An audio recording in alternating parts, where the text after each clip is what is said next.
sun's light peeked through the little space of the drawn-up curtains, reaching the couple who were sleeping soundly. Wayan screamed in her sleep before waking up with her husband's arm wrapping around her. She looked up at her husband, whose head is pushed into the pillow with an adorable palm decorating his lips. Her lips stretched into a smile without her knowledge. She started to admire her own husband. Her hand started tracing his cheeks to his scar on his left cheek, tracing them lightly. She looked at his minute features and once again felt lucky to have him in her life. As if he felt someone's gaze, Jungkook started to move before opening his one eye while the other still closed shut. His gaze automatically traveled down, meeting her gaze. He sighed before snuggling into her hair, inhaling her scent. "Why are you up early, love?" She heard him saying that despite his voice muffled inside her ear. He wrapped his arms around her tightly, pulling her closer to him, as if trying to make their body as one. "It's the usual time, the sun's already up, cook," she replied to her husband before waking up from the bed, but Jungkook held her wrist, pulling her into the bed again. "So, if he's up, then it's his problem," he cursed before snuggling into her neck. "Let's sleep again." Wayan chuckled at her husband's behavior before letting herself far from him to look at his face. "Did you forget what day it is today?" He looked up with confusion before he realized. "Are you okay with seeing him?" I nodded my head before ruffling his pet hair. "Yeah, it needed to be done anyway. I can't just avoid him forever." He nodded his head with understanding before letting out a sigh. He sat up from his position, letting his leg touch the ground. He looked behind me before nodding his head at the door. "Then I will take care of the brass. You go get ready," he told her while leaning down to give a peck on her forehead. He got up from his place, walking outside to the next room. The heels clicked on the tiled floor, making sound echoed throughout the walls of the prison. Wayan walked through the halls with proud steps, adorned in a casual suit, face being stern. She stopped when an officer came in front of her, offering her hand with a smile. "It's nice to finally meet you, Mrs. Yan." Wayan returned her smile before accepting the gesture, and she shook her hand lightly.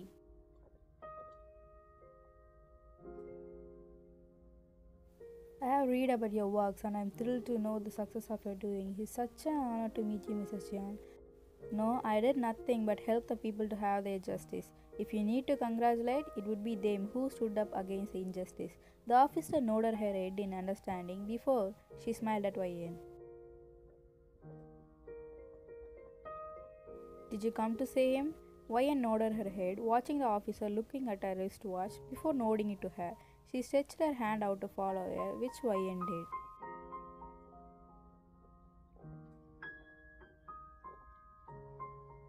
As she waited in the room, her heartbeat started to rise. She cupped her chest where the heart lies and started to get scared, not because of the person she is going to see, but the thought of him overpowering her like he did in the past.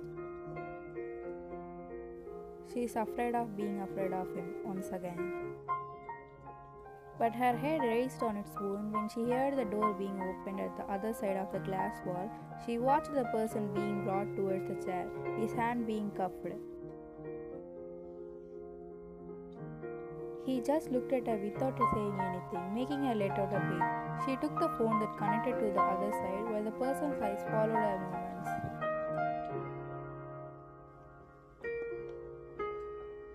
"Father," she mouthed the words before nodding her head at the receiver at his side.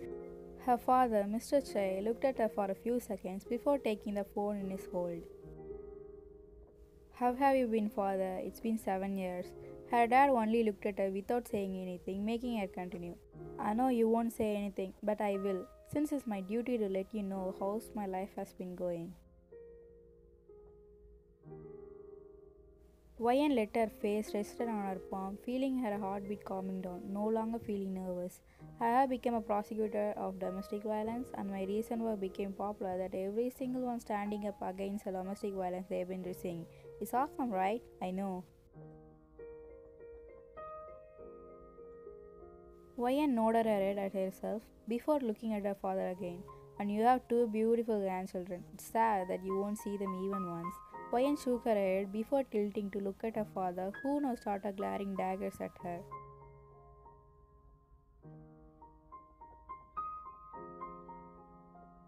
"And your son-in-law? What can I say about him?" A smile stretched on her lips, thinking about her husband. He is the most powerful person in this world country now, a CEO of his own company while handling his father's company as well. He is so good, right?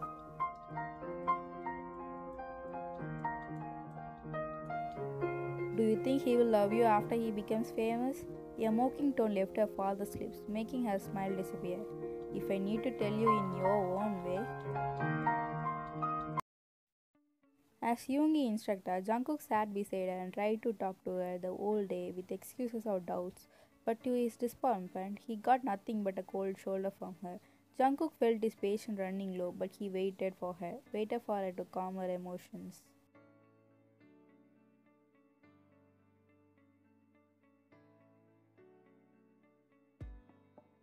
Jungkook walked into the penthouse while holding his iPad. His lips formed a wide smile when his eyes landed on his wife, who is now playing with their daughter, while their year-old son slept soundly on his crib. He walked towards her figure, dropping the iPad on the couch before taking her hand into his, tugging her up. YN looked at him in confusion but helped when he picked her up, spinning her around while their daughter watched them with joy, clapping her hand at her papa. "You did it, love," he told her as soon as he put her down, while showing the iPad where an article is open and told the success of her work about the action against the domestic violence. YN smiled at the article before hugging him tightly again while he wrapped his arms around her as tight as her. "I'm so proud of you, my love."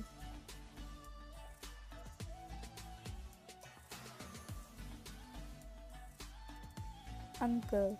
He hesitated for a second and the doctor looked up from the prescription to him. "We didn't want..." YN cut off his words, tucking his hands made him look at her, who is now looking at the black and white print of their baby. "I want to keep the baby," and he agreed.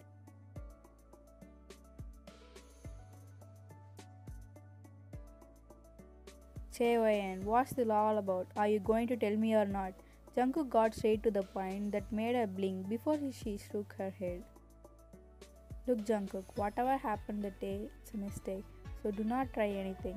Jungkook clenched his fist, stepping in front of her. "Do you think it's a joke? Do you think I'm doing this to get into your pants again?" Jungkook looked down at her face while gritting his teeth. "Do you take me as a fool? I know something happened and I know it's also about the day, so please tell me what happened." Jungkook's entire demeanor changed as he pleaded with her to tell him the truth.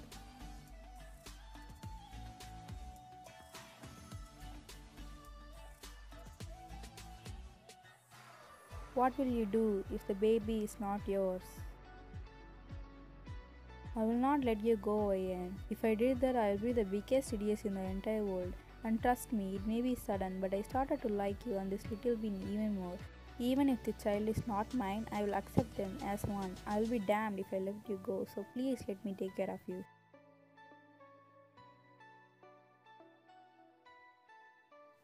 "He loves me, father." YN looked proud, having his husband's love for her, making her father look down again, only to look up at her with a clenched jaw. "Aren't you ashamed of doing a sin?" "Father, I think you have misunderstood something here. Above all, love each other deeply, because love covers over a multiple of sins." YN looked ahead when the officer walked towards his side, indicating the time's already over. She nodded her head before standing up from her place. "Then, father, I'll take my leave. Hope you realize your mistake soon." And that said, YN walked away from her father, leaving her awful past behind. But her strong self immediately came crashing down upon looking at her man leaning outside the car before he looked up from his mobile, now walking towards her. He immediately wrapped his arms around her waist, keeping her head close to his chest, making her hide from the world, seeing her vulnerable state. He patted her head while whispering the words near her ear. "I'm here now, love, you did great." And even if the world seemed to come to an end, she will always find her safe in his arms.